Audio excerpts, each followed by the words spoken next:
తెలంగాణలో కాంగ్రెస్ ప్రభుత్వం వచ్చిన తర్వాత రెండు పార్టీలు బీజేపీ బీఆర్ఎస్ రమారమి ఒకే పద్ధతిలో మాట్లాడమే కాకుండా ఒకే కార్యాచరణ అమలు చేస్తున్నారు.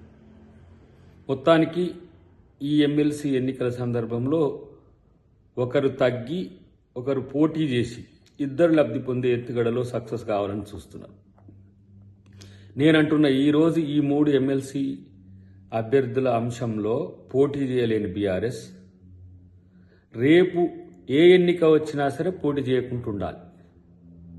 ఉప ఎన్నికలు వస్తే మేము పోటీ చేస్తాం, మళ్ళీ ఉప ఎన్నికలు వస్తాయి, కోర్టు తీర్పిస్తుంది అని చెప్పి సన్నాయిలు నొక్కుతున్నారు KCR and KTR and others.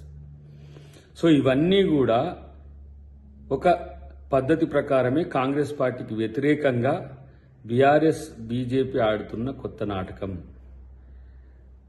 మీరు